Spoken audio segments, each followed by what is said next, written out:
Right, this is usually the part where I tell you what's going on today, but unfortunately I've got to get this on there now. So, you're just going to have to bear with me, all right? Yeah, I'm coming.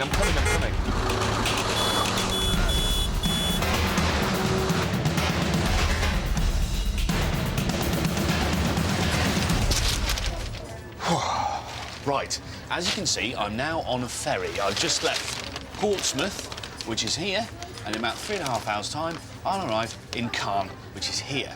And then I've just got to drive all the way through France, all the way down there, all the way through Spain, down to here, Valencia, on a last-minute mercy mission. Well, sort of. You see, Valencia is home to the latest America's Cup, the most prestigious regatta in sailing.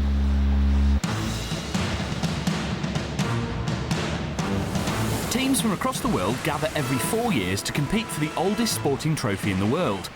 Our mission was for BMW Oracle, an American team with German sponsorship and a crew made up of 16 different nationalities. No conflicts there, then.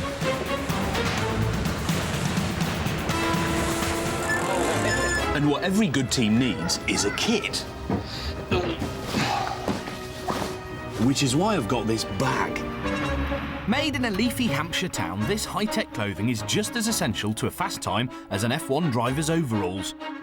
It's Britain's specially designed contribution to the team. The skipper's original kit had simply worn out from training, so I volunteered to deliver his replacements, if only because it meant I got to spend 1,000 miles in possibly the best delivery vehicle known to man, the BMW M5 Touring. It's the brand new 67 grand version of the M5 Saloon. Unrestricted, it'll do 207 miles an hour. There is no faster way of delivering somebody's trousers.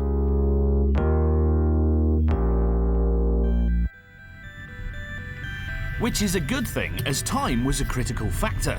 The team had been lying idle in port for over a week, awaiting a favourable wind for racing.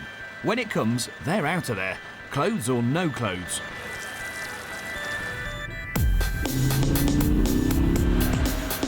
With the prospect of the captain having to sail starkers, we didn't really have time to stop and admire the scenery, although it was actually a great way to get a real feel for the car.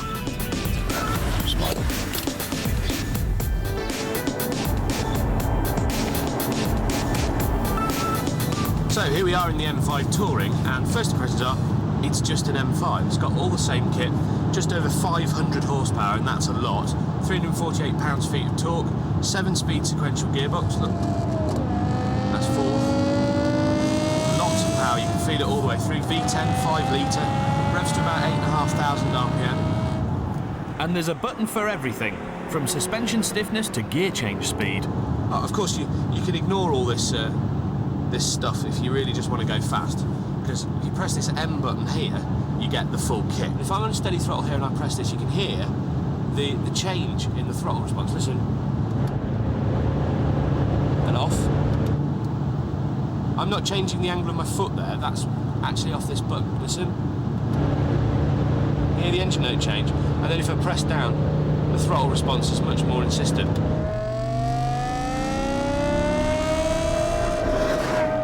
The power is never intimidating though, and the car even inspires confidence in tricky conditions. The mist shrouded the extinct volcanoes of the massive Central, so I focused my attentions inside the car. I've been in the saddle now for about 8 hours, and I'm just really comfortable. I've got heated seats, I've got a 19-speaker stereo. There's also acres of space in the back, a very informative head-up display, seats that grip as you fly around a corner, and a hidden MP3 input for the stereo. See, the weird thing about this is I can have my kids, luggage, a couple of camping chairs, you know, everything in the boot of this car, and you'd still have to be in a Lamborghini to beat me. When you consider that the Touring hits 0 to 62 miles an hour in about 5 and a bit seconds, 5.2, 5.1, that's seriously impressive. But of course, there's a downside. Oh dear, just been flashed by a camera. The M5 masks its speed just too well. You don't even notice your speed creeping up until it's too late. Flash, oops. And as well as getting you into trouble, there's another problem with the M5. I keep having to stop for fuel. If you go quickly, you have to stop more. It's a real blow to its touring ability. I was averaging only about 18 miles to the gallon. Yes, I was driving hard, but having to fill up every 2 and a bit hours is not ideal when a man is waiting for his waterproof pants. Still, I made it to Spain after nearly 12 hours on the road. Welcome into the invisible world. Right, we've managed to get to Spain, just crossed the border about 10 minutes ago, and look at the weather. If I don't know what good yachting weather is, I don't know what this is it? I think I might be tired. The next morning, we received an unpleasant phone call. The weather report was good for boats, and they'd be racing in a few hours. We had to go. What, right now? As the boat was being prepped, I headed back to the open road. It just wasn't open enough. Okay, we're approaching Valencia. We've got 49 kilometres to go. It's about half an hour, I reckon. The boats apparently are leaving within the next 3/4 of an hour. So we've got to find the harbour, which shouldn't be hard. I mean, it's the sea. Find the sea, get the boat, get them their kit, and we're away. The only problem is this. Trucks overtaking one another, and it's driving me mad. What I've discovered is there's 3 stages to being in an M5, right? You get in it, you're immediately impressed by the fact it's got this massively powerful V10 and it goes really, really quick. That's all really impressive. Then you start getting a little bit bored that it's so clinical and you think it lacks a bit of character. And then the more time you spend with it, you realise that it's not lack of character, it's just ruthless efficiency. And that ruthless efficiency is just really cool. This is one of those cars that the more you drive it, the more it gets under your skin, and you realise that quite a few other cars are just a little bit crap. They're just not quite as good. Everything becomes just not quite as good. Eventually, the crap cars cleared out of the way and the race was well and truly on. I had just over 10 minutes to get to the port, the crew were ready to cast off, or whatever it is they do, and they weren't going to wait. But I was making good time. I was going to make it. Then disaster. Spanish commuters ahoy. Oh my word. A traffic jam, a traffic jam, a traffic jam, a traffic jam. Come on! Everything was conspiring against me. I'd done 1,000 miles in 15 hours, and it looked like I'd failed with less than a mile to go.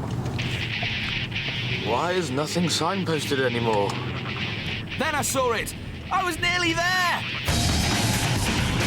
I pushed through the last few Spaniards. Come on! Come on! But I had no idea whether I'd still be in time for the boat. Port, America's Cup. That way, straight down. I'd found it! And as I rounded the corner, burst into the compound and headed onto the dock, my heart was in my mouth. Had I made it in time? Whoa, hang on, mate. Tom. Didn't think you'd make it. Thank you, mate. Good luck, Have a good good luck. one. See you later.